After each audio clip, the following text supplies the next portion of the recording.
My girlfriend, Rose, and I have been together for 4 years and she is 5 months pregnant with our first child. My mom seemed to really like Rose, or at the very least tolerated her, but after we announced that we were expecting, something definitely switched in her. She has become extremely rude and disrespectful towards my girlfriend.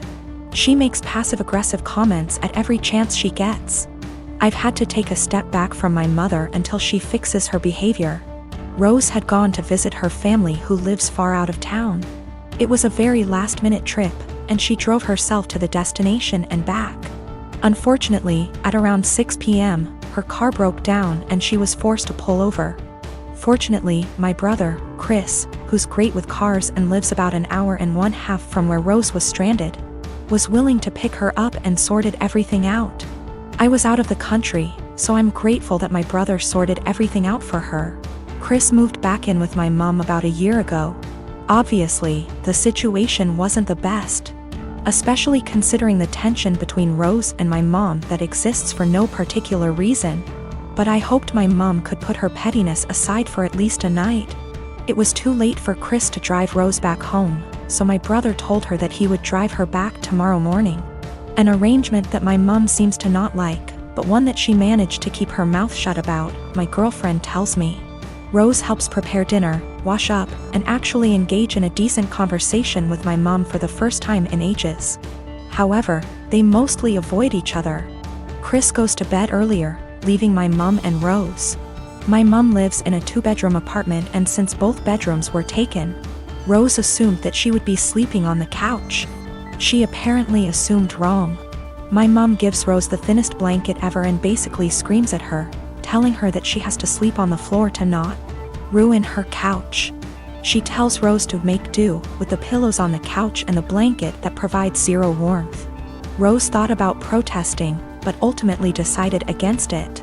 According to Rose, my mom kept opening her door to check if she was sleeping on the couch, so she couldn't even try to sleep on the couch. At 5 a.m., Chris found Rose on the couch and let her sleep on his bed. He ended up telling me, but told me to not make a big fuss out of it. I did the exact opposite.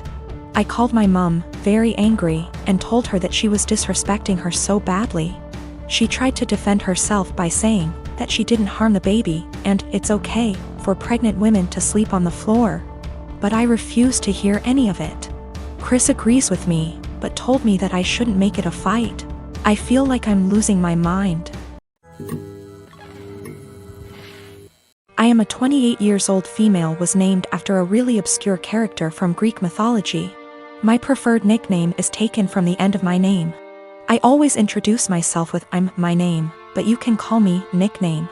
None of my co-workers in the small business we work for have ever had a problem with this before, until Megan, the niece of Jeff, one of the 2 owners, was hired. Jeff and Dave co-own the business, but Dave does the actual day-to-day running of the business. I introduced myself and my nickname as usual, but she immediately said that Bessie, not the actual name, would be a better nickname because it comes from the beginning of my name and that she liked it better. I told her I really didn't like that nickname and wouldn't answer to it and asked her to please not call me Bessie, but she insisted that it was so much prettier and that I just needed to get used to it. For the next 2 months she tried to call me Bessie, but I completely ignored her whenever she addressed me that way. Even when I knew she really needed help with something, she would call my desk phone and say, "Hey, Bessie," I would reply, "You have the wrong number, there's no Bessie here," and hang up. She then tried to get some of the employees outside the office to start calling me Bessie, but I quickly shut that down. I usually finish my work early and help them with a lot of tedious little things that aren't part of my job description, and threatened to stop helping them unless they used my preferred nickname. Friday she decided she was going to get me to respond to Bessie no matter what. We have an open office design but are at opposite ends. She started calling out Bessie in a sing-song voiceover and over again to try and annoy me enough to respond. Other coworkers got annoyed, most telling her to stop and one Lisa telling me to just let her call me Bessie already. I refused and she kept calling out Bessie louder and louder, until Dave barged in. He'd been on a conference call with an important client and could hear her yelling from his office down the hall. He told her to be quiet and that if she called me Bessie one more time, he'd write her up and dock her pay. Later, Megan cornered me in the break room, called me an for getting her in trouble and called me Bessie again for good measure just as Dave was walking in to heat up his lunch. He gave her a stern look and said, "I warned you." Then he walked to HR to have her written up. Lisa is saying I'm the for never helping Megan, and that, if I had been nicer or hadn't fought her so hard on the nickname, she probably would have given up on it a while ago, but because I made such a big deal out of it, it became a challenge. I am a 51 years old male, and I have 3 children, 1 girl, 1 boy, and 1 child is gender neutral. My son Eric is the oldest, Eva is the middle child, and Charlie is my youngest. I'm still very new to the whole LGBTQ thing, so please correct me if I say something wrong. Now sadly, when the children were all young, their mother / my wife passed away in a car accident, and I've been raising them by myself ever since, as I've chosen to never remarry since my wife was / is the love of my life. I'll say I'm definitely not a perfect father, but I've done the best I could to raise my children. Now Eva has always been a bit more wild than her other siblings even before her mother's passing. I've tried everything, ranging from having sit-down talks with her to putting her in therapy, as well as taking parenting classes and reading books to see what I could possibly do to help. Therapy did seem to help a little bit, but decided to stop soon after she turned 18. Now let me tell you the story as to why I'm here now. My daughter Eva still lives with me and Charlie as she goes to school, and has definitely been home more due to the pandemic, but has started to go out more now that they are letting up on some of the regulations. Now I was out getting dinner with an old high school buddy of mine when I get a panicked call from my son, who had been at my house hanging out with his siblings. To summarize what he told me, he got into an argument with Eva and Charlie sided with him. Eva became very volatile and even called Charlie a slur, which is a big hell no for me. So I headed home and tried to calm everything down. I told Eva I didn't care about what they had been arguing about, and that she wasn't allowed to disrespect Charlie or Eric like that. Me and Eva ended up now being the ones to start arguing, but I soon shut it down when I realized it wasn't gonna help. I forced her to apologize and took away her car privileges until she could learn to respect her siblings, and I thought it was the end of that. Well, the next morning after work I ended up coming home and finding scraps of papers all over. At first I didn't get it, but then soon found out that she cut up about half a dozen letters her mother had written me when I was much younger. I was livid. I know it was her because I have a couple cameras in my house. I just walked into her room and told her to get out. She was smug and rolled her eyes, but then I yelled, "Get the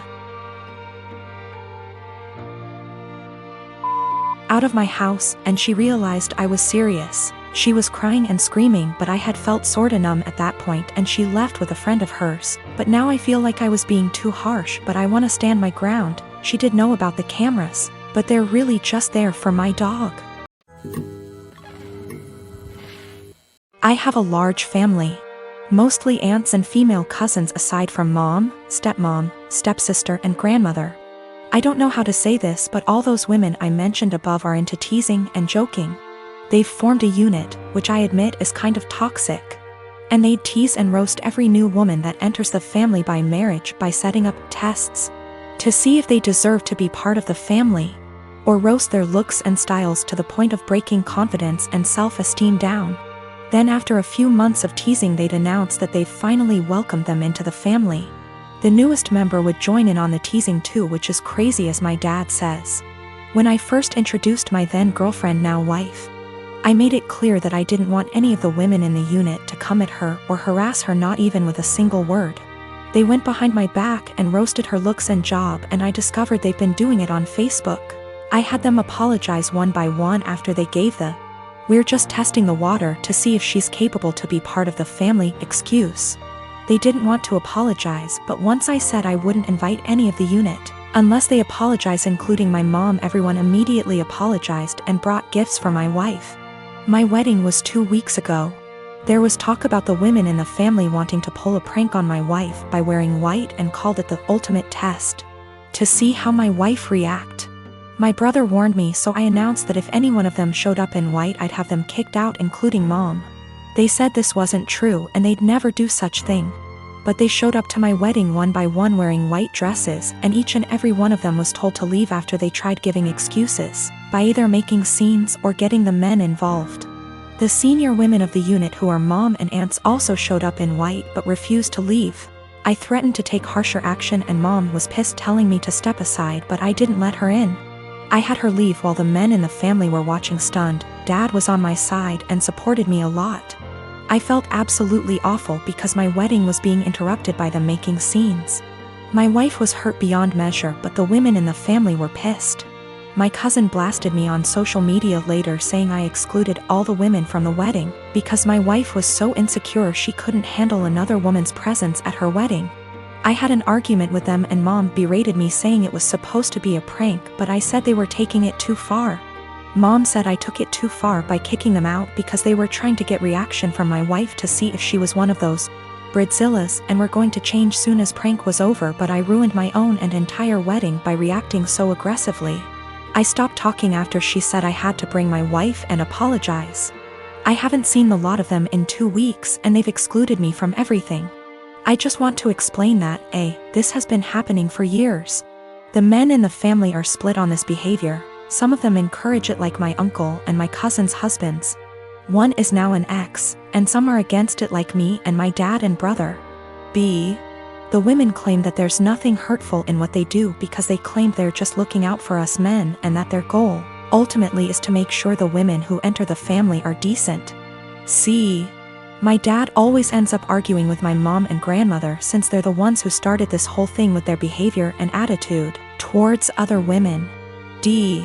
And I'm not sure if I should mention this, but my male cousin, who's a middle schooler, said he'd make sure to leave the country before even meeting any woman because of this, and it made me chuckle. Also, the dresses they showed up in were simple white dresses, nothing over the top, but still were white dresses. I realized they went ahead with their plans even after I stated what I'd do in that case.